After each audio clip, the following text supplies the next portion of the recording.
Hello everyone.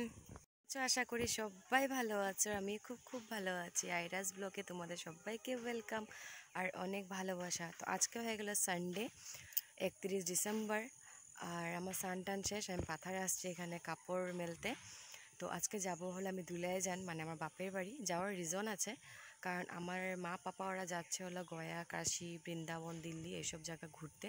মা পাপা একা না, মা পাপা, মাসি, মেসো, দাদারা সবাই মিলে যাচ্ছে। তাই ওদের সাথে দেখা করতে যাব, ওদেরকে ছাড়তে যাব। তাই আমার সকাল সকাল সব কাজকর্ম হয়ে গেছে। বাকি তোমার ভিডিওটা দেখতে থাকা, এনজয় করো। সকালে সব বাসি কাম হয়ে গেছে আমার। বিছানা উঠানো, রান্না করে নিয়েছি। রান্না করেছি, মটর তরকারি করেছি, আলু দিয়ে গাজর দিয়ে একটা ভাজি করেছি, এদিকে স্যালাড করেছি, আর অল্প করে শুটকি লাড়া করেছি টমেটো দিয়ে। আর এদিকে আবার আরেকটা মিক্স ভাজি করেছি, এটা আমাদের ডিম টিম সব কিছু দিয়ে করেছি। তারপরে আমরা রেডি হয়ে বার হয়ে গেলাম। আর মাম্মামকে দেখো একা নিজের মনে হেঁটে চলে যাচ্ছে।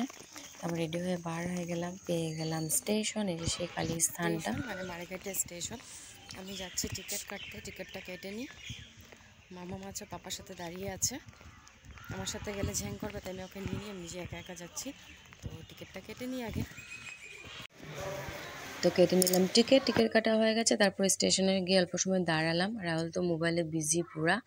মামাম এদিকে খেলছে আমার সাথে, লুকোচুরি খেলছে। তারপর ও সিধা নেমে চলে গেলো সেই কালী স্থানটাতে নমস্কার দিবে বলে। দেখো এখানে অল্প সময় খেলাখেলি করলে বলতে বলতে ট্রেন চলে আসলো। তা আমরা উঠে যাবো এখন ট্রেনে। তো আজকের জন্য টাটা, বাই বাই।